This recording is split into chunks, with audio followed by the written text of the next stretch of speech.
What's up, everybody? Welcome back to another episode of the JT Sports Podcast. I'm your host, JT. We have less than 30 days to go until the kickoff of the new NFL season, and the Los Angeles Rams got some really disturbing and unfortunate news today.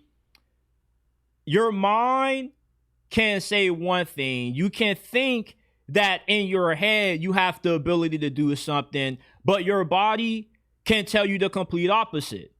And when your body disagrees with what you believe you can do, your body's going to win every single time. And that's the case with Matthew Stafford right now. You see, Matthew Stafford, in his head, he believes that he can still play football. He wants to still continue to play this game, but his body is screaming at him that it's over. It's time to retire.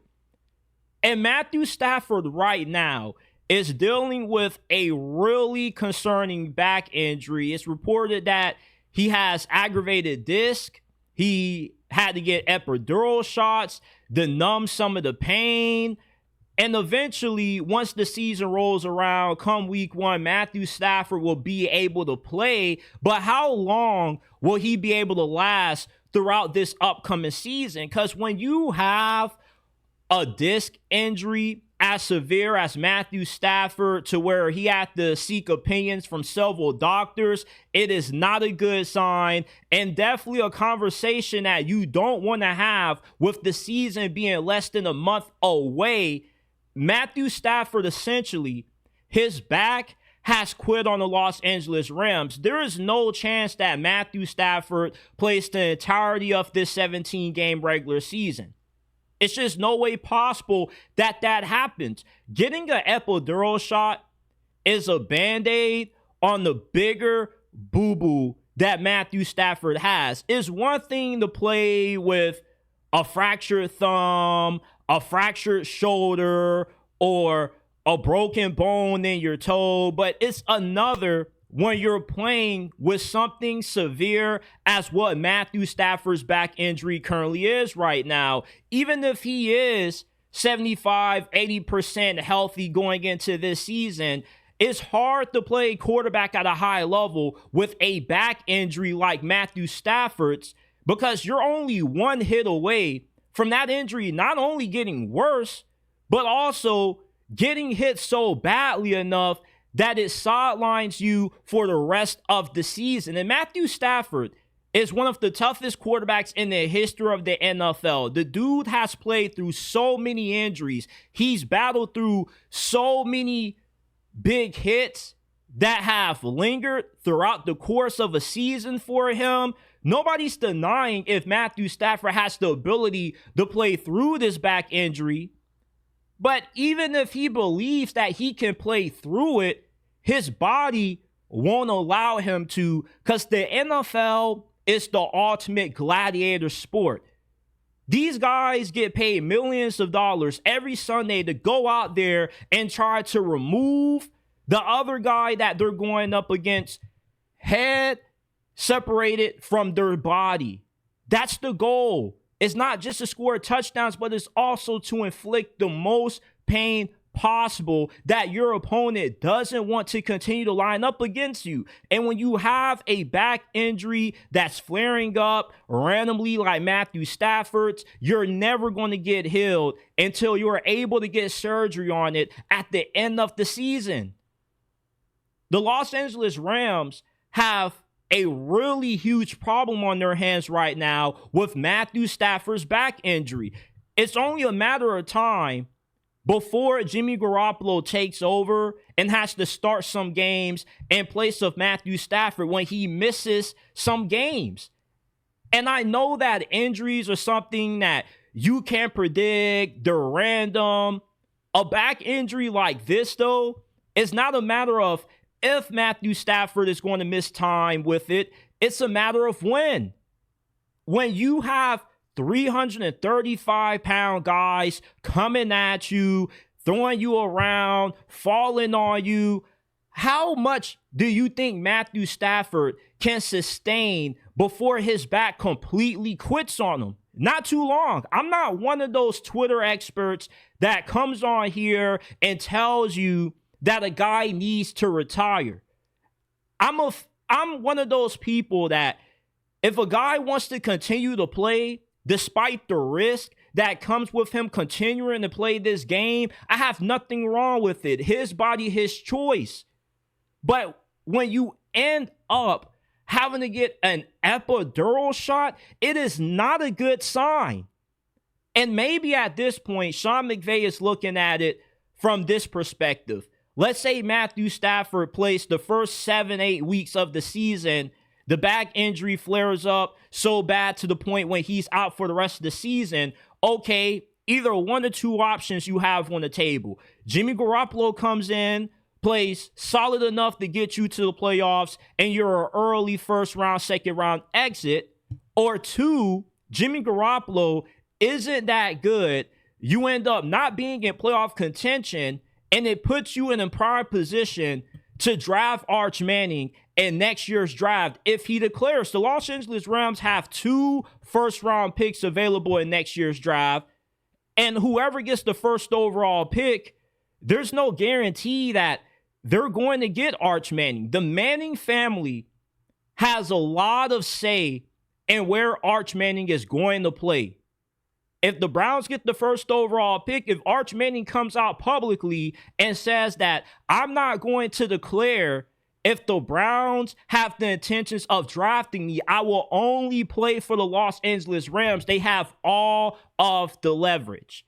And you would be dumb to think otherwise. This is the Manning family. This family is football royalty.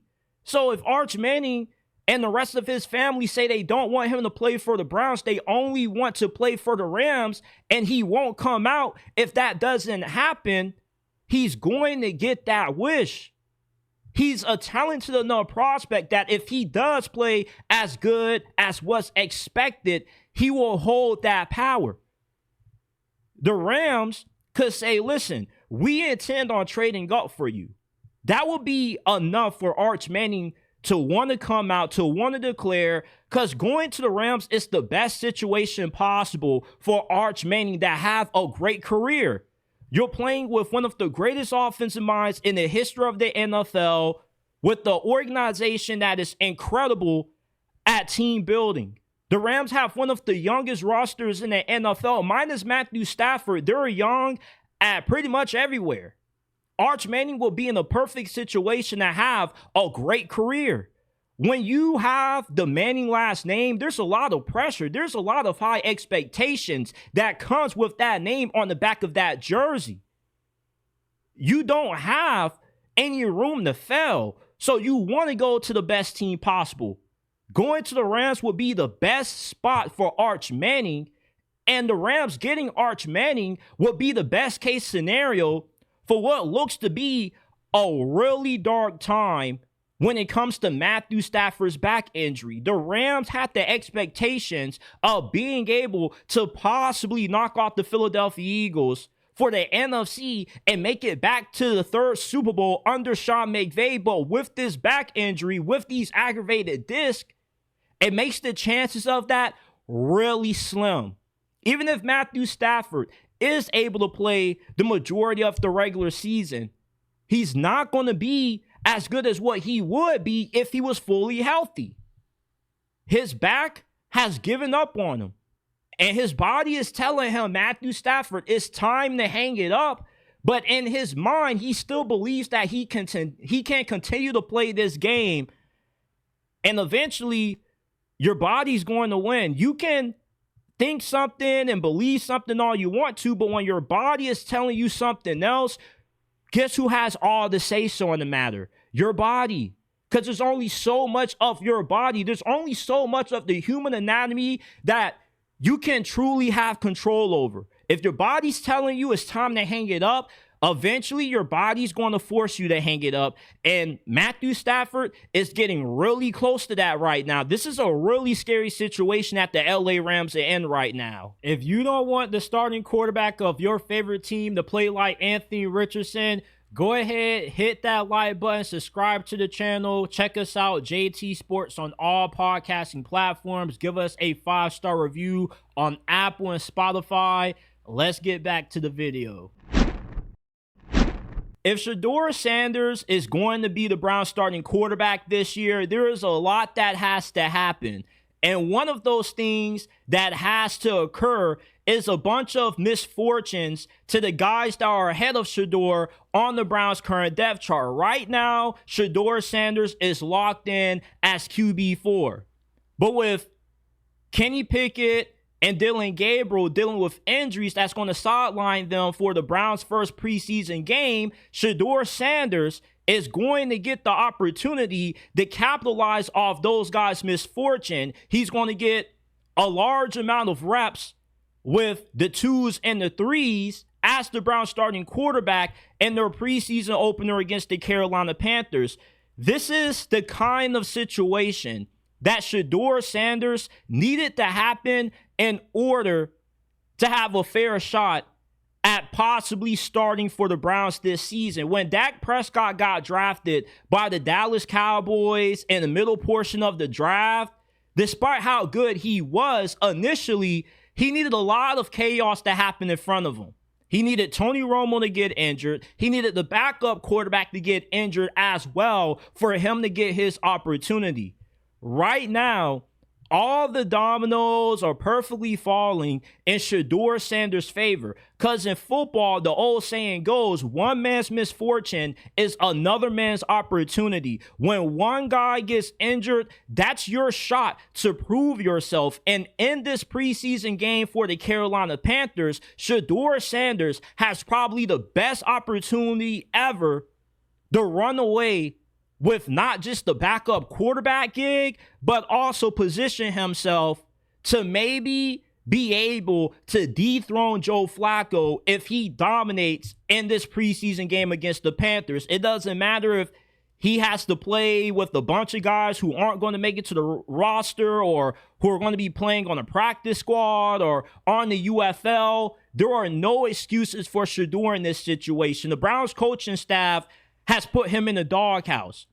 And it's evident with how the current quarterback depth chart has lined up. Despite Shedeur Sanders outplaying Kenny Pickett and Dillon Gabriel in training camp, when you look at that Browns quarterback tracker, it shows you, the numbers say that Shedeur Sanders has been the best quarterback during training camp for Cleveland, but they don't really care about that. They don't care how good Shedeur Sanders looks because they're not judging this quarterback battle fairly. They are going about this quarterback battle using politics to determine the allotment with who's placed who. And right now, with the politics that the Browns are doing or the politicking that the Browns have going on, Shedeur Sanders has to outright blow them away. With tomorrow's preseason game, Sheduer has to be lights out. There are no mistakes for him. He has a small margin of error because he might not get another opportunity like this again. They always say when you go on a date, first impressions mean everything. A woman knows if she's going to sleep with you within the first 30 seconds of talking to you. The Cleveland Browns, with what they're going to see out of Shedeur Sanders getting the majority of snaps in this preseason game against the Carolina Panthers, is going to have a huge say. And if Shedeur Sanders is able to move up on the depth chart, if he comes out and dominates the Carolina Panthers, he goes 25 of 30, 3 touchdowns, no interceptions. You know what's going to happen the following day? Kevin Stefanski, general manager Andrew Berry, they're going to have to come together and say, you know, this brother was so impressive during this preseason game last night that we have no choice but to move him up on the depth chart. Because you can only go by what you've seen in practice, what you've seen in these joint practices, and what you've seen on the game film. And if Shedeur Sanders' performance against the Carolina Panthers is so great, he makes himself undeniable. No matter how much politicking or how much the Browns want to use politics to determine the outcome of this quarterback competition. You cannot deny greatness. Sheduer has to come out in this preseason game and truly be legendary. You may think that I'm being over the top. You may think that I'm being hard on Shedeur Sanders. Well, I'm not being hard on Sheduer. I'm telling you the truth. The guy is the black sheep in the Browns franchise right now. The owner came out publicly and pretty much said that we didn't really want Sheduer. When you have the coaches, the general manager, and the owner against you, you have no other choice but to be perfect. You have to make the most out of your opportunity. Because when Dylan Gabriel and Kenny Pickett get back healthy and they're able to play in next week's preseason game, Sheduer isn't going to be afforded the same opportunity to prove himself as what he's going to tomorrow night. The 2s and the 3s are probably the best talent that Sheduer is going to play with for the rest of the preseason, because once everybody else comes back from their injuries, Sheduer is going to be playing with the worst talent on the team. He's going to be playing with 4th, 5th string guys who more than likely won't even make the final 53, 55-man roster. So he has to make the most out of this. For everybody that says that the NFL preseason is not real football, well, Sheduer, to him, the preseason is everything. This is more than likely going to be the most watched preseason game in the history of the NFL, because everybody is going to be tuned in for one or two reasons. Either you're rooting for Sheduer to beat the odds, to overcome everything that seems to be against him in the Browns organization, to be the week 1 starter, or 2, you're rooting against Shedeur Sanders so you can say that you were proven right when you came out during the draft and said that Shedeur Sanders was not worthy enough of being a 1st or 2nd round selection. Which one is going to happen? Is Sheduer going to prove the NFL right, or is he going to show everybody that he was wrong in the NFL draft and he should have been taken a lot higher? I will take the latter. I believe that Shedeur Sanders was a 1st-round talent coming out of Colorado. He was the most accurate quarterback in the history of college football. He turned around a 1-win program 2 years later into a 9-win program, which was only their 2nd winning season in over 2 decades. Everywhere that Shedeur Sanders has gone, he's won. He's changed the culture. He's changed the franchise. And right now, the Cleveland Browns are putting him in an opportunity where his greatness cannot be denied right now. Everything that he has had going against him has done nothing but elevate him. It's done nothing but add fuel to the fire. You know how the old saying goes, pressure either bursts pipes or it makes diamonds. And I believe that Shedeur Sanders is going to take this opportunity. He's going to be a diamond, and he's going to run away with this starting job. And this game against the Carolina Panthers is the beginning of that. If he comes out and he struggles, he won't get another opportunity like this again, where he's going to be afforded pretty much the majority of this game to prove to the Browns and the rest of the world that he has what it takes to start for this organization. How can you watch Mark Andrews drop that 2-point conversion against the Buffalo Bills and come to the conclusion that Lamar Jackson is the sole reason why the Ravens lost that game? Lamar is the only quarterback in the NFL that's held to this dumbass double standard that he's the only reason why his team can advance in the playoffs. Lamar is the only quarterback in the NFL, not named Dak Prescott, that's labeled a choker because he's been unable to lead his team to a Super Bowl. Josh Allen hasn't made it to a Super Bowl yet. Jordan Love hasn't made it to a Super Bowl yet. Neither has CJ Stroud. But neither one of those quarterbacks are labeled chokers like how Lamar is. When you watch Lamar Jackson play, there's no way that you can deny that he's the greatest quarterback talent to ever put his hands on the football. He throws the football like Tom Brady, and he runs the ball like he's Barry Sanders in his prime. Lamar Jackson is peak quarterback evolution. If you were creating a quarterback in Madden with 99 everything, it would be Lamar Jackson. Lamar Jackson is the closest thing that the NFL has seen and will ever see to a nearly perfect quarterback. Eventually, he's going to break through. But just because he hasn't broken through yet doesn't mean that he's never going to. You can't call Lamar Jackson a choker, but not hold Josh Allen in that same regard. It's a team sport. The only way that you can win is if the other 11 guys that you are playing with do their job and they execute. The reason why Jalen Hurts has a ring and Lamar Jackson doesn't have a ring isn't because Jalen Hurts is a better quarterback than Lamar Jackson. It's because him and his team have performed at the best of their abilities during the postseason, which is what you have to do. You have to play your best football come January. You have to play 4 games consecutively, playing at your best with minimum mistakes in order to win. And even if you play perfect, the rest of your team still could struggle and hinder you from having that Super Bowl. Because the Super Bowl is not a single player accomplishment. Football is not tennis. It's not boxing. It is not an individual sport. This is a team sport. Everybody has to do their job, but we seem to forget this when it comes to our opinions about Lamar Jackson. Well, I'm not going to say our opinions because I know what my opinion is about Lamar Jackson. Lamar Jackson is called the young legend out of Pompanos for a reason. He's a 2-time MVP. He's a 3-time first-team All-Pro. He is the only quarterback in the history of the game that has those accolades. If Lamar was to retire right now, he will be a first ballot Hall of Famer. He has revolutionized what it means to be a dual-threat quarterback. Lamar has paved the way for guys like Jaden Daniels and Anthony Richardson to get drafted high in the draft.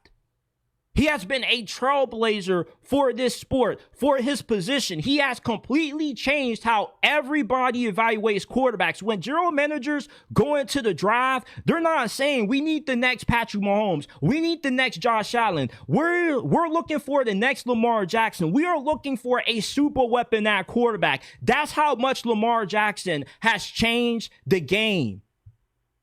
Him not winning a Super Bowl yet is not an indictment on him. It's an indictment on the rest of his team, because you need the rest of your teammates to play just as good as you. You're being disingenuous if you're going to watch Mark Andrews drop a wide open 2-point conversion that me, you, your grandma, your grandpa could have went out there and passed and caught that pass if they were in that situation. How are you going to solely put all of the Ravens' shortcomings in the playoffs on Lamar when football is 11 on 11? It's not 1-on-1. It's not 1 versus 11. It is 11 on 11. The other 11 guys on the field, along with Lamar, haven't done their job. I'm not saying that Lamar doesn't deserve any of the blame for the Ravens' shortcomings in the playoffs, but let's not be ignorant and try to put all of the Ravens' playoff losses on Lamar like how a lot of people like to do. I've seen Lamar Jackson called the AFC's version of Dak Prescott. Do you not know how disrespectful and ignorant you sound? Lamar Jackson is in a different galaxy than Dak Prescott. And it's not as if Lamar Jackson has never won in the playoffs. We seem to forget that 2 years ago, he was in the AFC Championship. We seem to forget that Lamar has 3 playoff runs. Josh Allen hasn't been to a Super Bowl yet. Why is he never considered a choker, but Lamar Jackson is? Just because Josh Allen's team won up the Baltimore Ravens and Lamar doesn't mean that he's not a choker. If your criteria for judging if a quarterback is a choker or not based on if they can get out of the AFC, then everybody in this conference, everybody in the NFL, not named Joe Burrow and Jalen Hurts, are chokers in the playoffs because they've been unable to get past the boogeyman. It just really annoys the hell out of me that Lamar has this dumbass double standard against him, that he is a so-called choker because he can't get out of the AFC, because he can't win a Super Bowl, but neither has Josh Allen, neither has Jordan Love, neither has CJ Stroud, but none of those guys get called a choker like how Lamar Jackson does. If you're going to call Lamar a choker, have that same energy with everybody else that has continued to come up short in the postseason. Jared Goff has put up 2 back-to-back 4,000-yard, 30-plus touchdown campaigns, and that stunk it up in the playoffs. He got outplayed by Jaden freaking Daniels. He got outplayed by a rookie quarterback. And nobody ever calls Jared Goff a choker, though. But Lamar is? Where's the fairness? Where's the understanding? Where is the common sense? You see, I don't get why common sense is common sense when everybody seems not to have it when it comes to how Lamar Jackson is discussed. This stupid double standard that Lamar is the reason why the Ravens keep coming up short in the playoffs, but Josh Allen isn't the reason why the Bills keep coming up short in the playoffs, is complete idiocy. You are a flat out idiot if you are calling Lamar a choker and you're not calling any of the other quarterbacks that have came up short in the playoffs a choker as well. That's just what you are. You're either an idiot or you have something against Lamar Jackson. You pick which one. Pick which bid you want to lay in. Are you a Lamar Jackson hater, or are you just one of those people that ride the short bus? Because it seems like a lot of you are, with how you just tried to twist the narrative that football is not the ultimate team sport and that it is an individual sport, and you put all of the Ravens' playoff losses on Lamar Jackson. I'm getting called delusional because I'm picking the Atlanta Falcons to win the NFC South this year, and the pushback that I'm receiving for that is, oh, you can't trust Raheem Morris. He's a mid-head coach. Look how they fell apart during the second half of last year.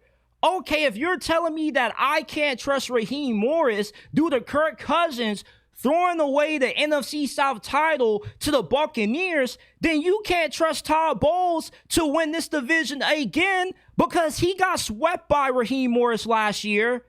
And the Buccaneers were the worst team in the NFL in one-possession games. They were 2-6 in one-score games. The Buccaneers can't be trusted just as much as how the Atlanta Falcons can't be trusted to win this division if we're going off coaches that can't be trusted. Yeah, I'm not a huge believer in Raheem Morris, but I believe in him more than I believe in Todd Bowles. Todd Bowles won the NFC South last year thanks to Kirk Cousins. Let's acknowledge that. Let's be honest about it. If you watch Quarterback on Netflix, you would know that Kirk Cousins' selfishness, his unwillingness to do what was in the better interest of the Falcons by not trying to play through an injury that he had no business playing through because he was in fear of losing his job to Michael Penix, then you would know that the Falcons collapsed because Kirk Cousins made this team collapse with how he was incapable of playing good enough football due to the injury that he thought he could play through, which opened up the door for the Buccaneers to backdoor their way into winning the NFC South again. Yeah, the Buccaneers have a better roster than the Atlanta Falcons, but you can have a good team and still underachieve if you have below average coaching, which is what Todd Bowles is. The Atlanta Falcons are a better team going into this season than what they were last year because they've upgraded that quarterback. They've improved their defense. The Buccaneers, on the other hand, how many years have we seen the Buccaneers take advantage of a division that had not just mid coaching, but teams that had weak rosters? Now the playing field has leveled. The Falcons are not too far off in talent from what the Buccaneers are. They have a talented enough team to take the NFC South title away from the Buccaneers. You could have made the argument that last year the Buccaneers had the better team than the Atlanta Falcons, and yet they lost to them twice. When you lose to a coach or you lose to the same team twice, it's a sign. It's a tell. And what is that tell? The tell is that Todd Bowles is not a good coach.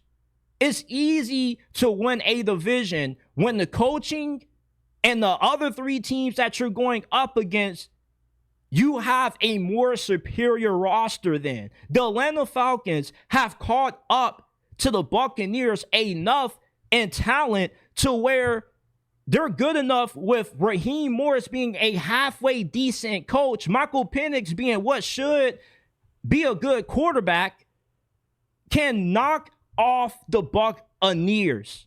Todd Bowles has been in this division for how many years, and what has he had to show for it? Nothing come playoff time. His only playoff win came up against beating up on a injured and beat down Eagles team that fell apart after a 10-1 start. What has happened when Todd Bowles has gone up against teams that have had just as good, if not better, coaching than what the Buccaneers have had with a roster that's equal or better than Tampa's? They've lost.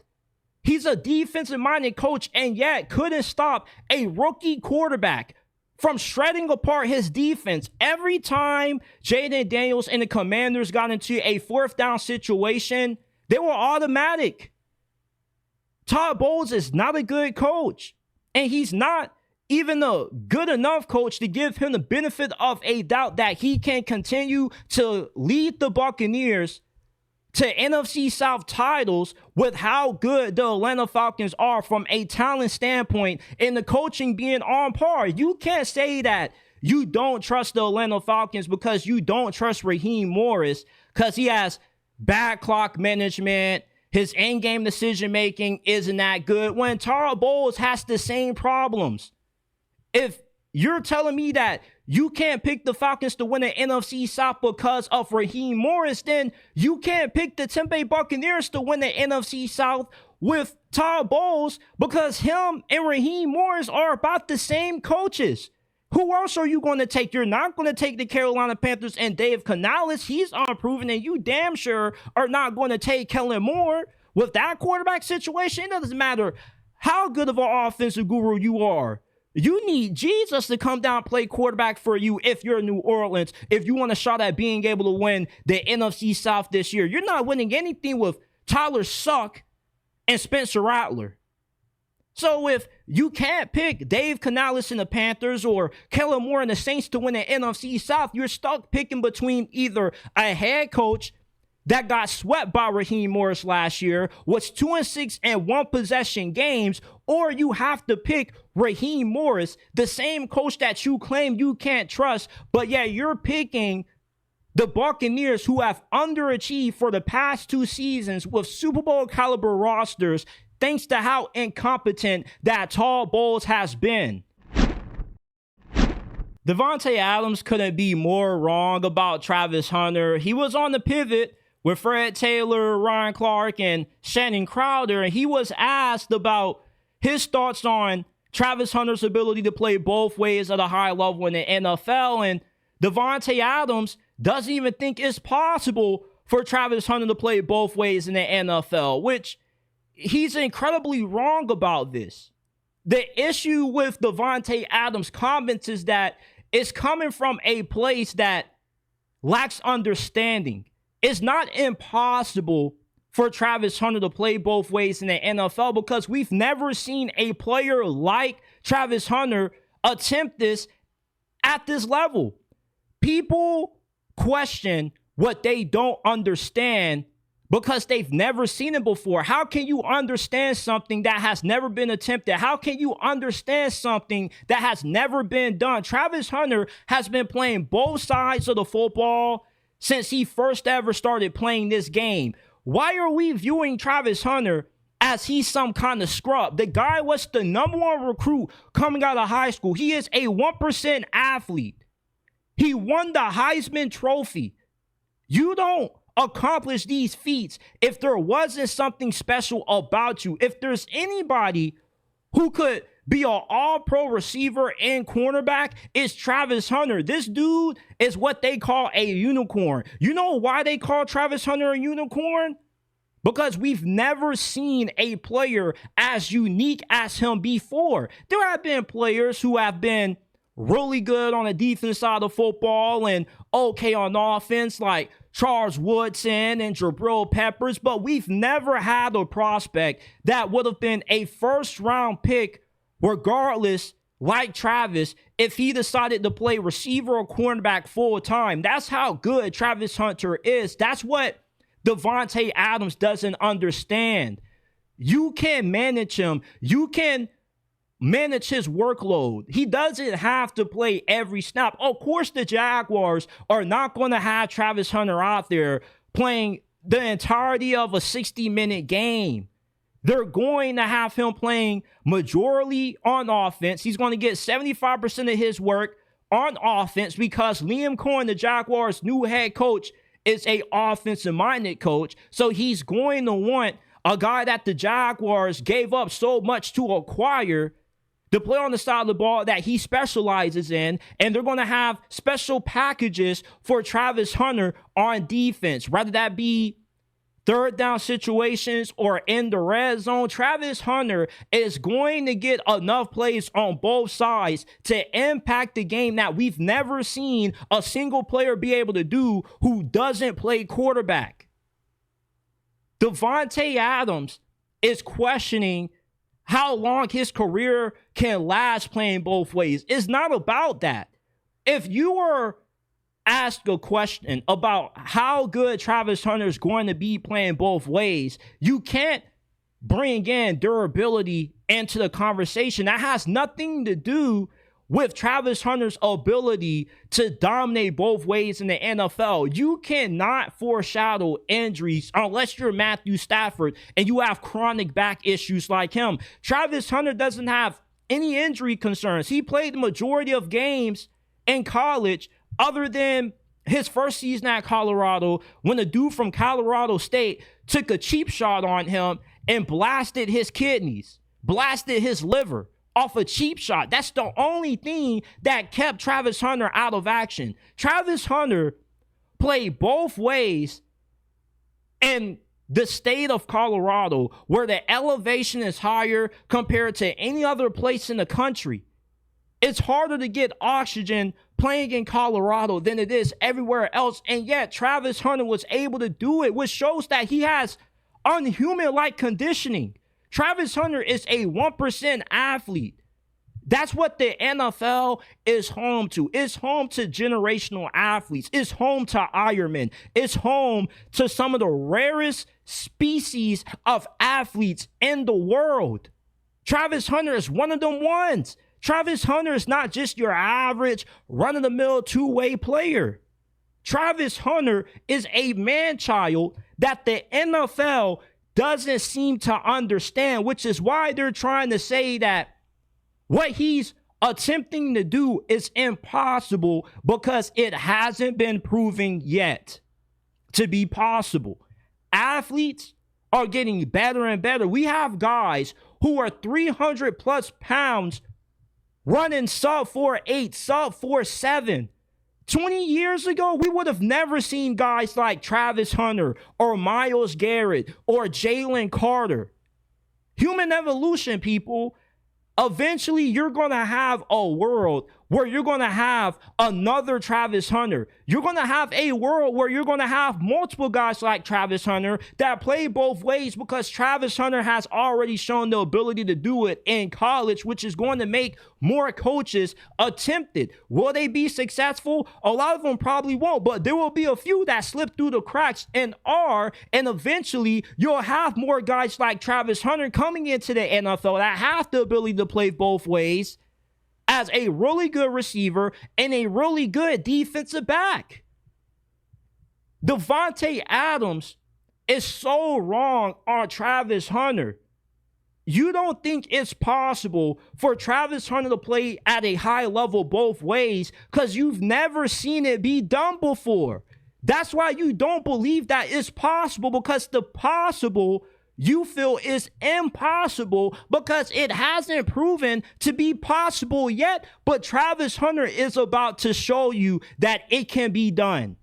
If there's one person that I'm not going to doubt, it's a guy that has dominated football on both sides of the football since he first started playing this sport. He is not new to this. He's true to this. He's been playing both sides of the ball for the entirety of his football career. He knows what he has to do to thrive playing both ways. The NFL is trying to put Travis Hunter in a box that he doesn't belong in because they don't truly understand how unique he is. He's the Shohei Ohtani of the NFL. There were folks that didn't think that Shohei Ohtani could both bat and pitch, and yet he's been able to do both at an incredibly high level. There's a reason why Travis Hunter was considered a generational prospect. Generational prospects are guys that come only once in a blue moon, and we haven't ever seen a player with Travis Hunter's ability, with elite ball skills that translate on both sides of the football, with incredible instincts that translates both on wide receiver and cornerback. We haven't seen a player with the top tier athleticism like Travis Hunter to play both ways. Stop saying that it's not possible for Travis Hunter to play both sides of the ball because it hasn't proved to be possible yet. If you believe that the NFL is truly rigged, I'm sorry, but I can't talk football with you because your mind is too much in the gutter. You cannot be saved. If you've ever played football before on any level, high school, collegiately, professionally, no referees come to you before the game and tell you, hey, in the third quarter on 2nd and 8 with 6 minutes to go, we need you to miss this tackle. Or in the second quarter on 2nd and 7, we need you to throw this interception. When you get into the fourth quarter and it's 2 minutes left to go, down 7, we need you to fumble the football so the other team can win. Players in the NFL put in too much time, too much blood, sweat, and tears to openly allow their opponents to win games. The NFL has a huge hand in the rise of sports gambling. They're not about to be disingenuous and rig games and mess with the integrity of the game for the sake of trying to rig outcomes for ratings. The NFL doesn't have to rig games for ratings. Unlike the NBA and MLB, football is the most popular sport in America. People are going to watch whatever is put on their television, especially when it comes to the Super Bowl. The Super Bowl ratings increase every single season. If the NFL was rigged, then we never would have gotten the Cincinnati Bengals in the Super Bowl because nobody wants to watch a small market team. If the NFL was truly rigged, you would have teams like the New York Jets and the New York Giants playing in the Super Bowl more, who would be in the playoffs more because those are big market teams. And when those teams are good, they generate a ton of ratings and a lot of revenue. You cannot have a discussion with anybody that thinks that the NFL is the WWE. You cannot script a football game. You cannot call all these penalties and think that it's not going to be obvious to everybody that these games are rigged. Do you not know that it is illegal to rig sports games?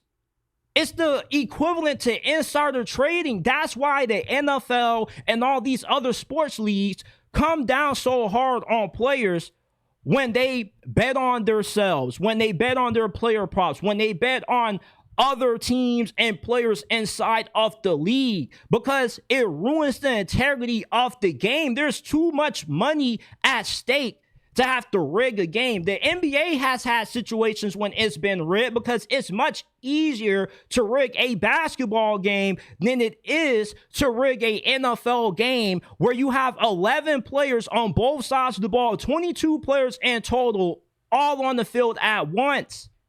You cannot stage a football game. Why is everybody so convinced that the NFL is rigged? Just because you bet on the team to win and you pick the wrong team to win and you lose a bunch of money doesn't mean that the outcome is rigged. No, it means that you picked the wrong team to win. Pick the right team to win next time. When you bet on the team and they win, you never say, oh, it was rigged for me to win. No, you only feel the NFL is rigged because you need to make yourself feel better when you bet on the wrong team and they lose you a ton of money. Maybe pick the right team to win. Be more educated with when you gamble. If you can't pick the right teams to win, then maybe you should be paying somebody who's a gambling expert or a capper to give you the proper betting advice so you can better increase your chances of winning. The Super Bowl increases in popularity every single year. The NFL gets popular annually, which is why the revenue is always increasing, which is why the salary cap always increases every single year. The NFL is growing in popularity because it's not a player-centric sport. Football is a team sport. Unlike the NBA, which is driven by star players, the NFL, yeah, star players are a factor, but more people tune into the NFL to watch teams. Teams are the main selling point of the NFL, which is why it's so popular and why the NBA had to intentionally rig the Luka Doncic trade for the sake of the Lakers not becoming irrelevant post-LeBron after he retires. NBA ratings are sinking. The NFL is flourishing. Why? Because there's never been more interest in watching the NFL than what there is right now, which is why there's no need to rig the outcome of games. If the NFL was truly scripted, the Chicago Bears would have won another Super Bowl right now. They haven't won a Super Bowl since the 80s? Come on now. I refuse to argue with anybody that tries to make the argument, try to wear this tinfoil hat, that the NFL is truly scripted.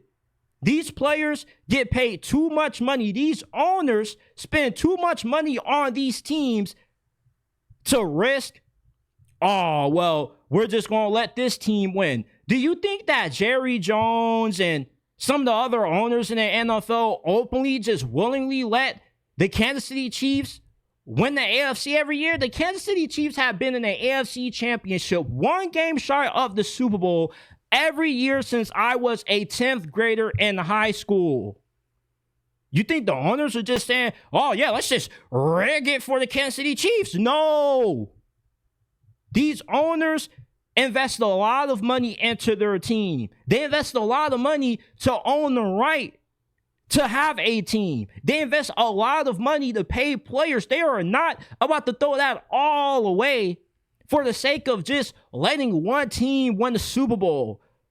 How is it that the Jaguars haven't won a Super Bowl yet? Sean Connor's one of the richest people in the world. You think that he just openly wants to own a team and not try to win a Super Bowl at all? Come on now.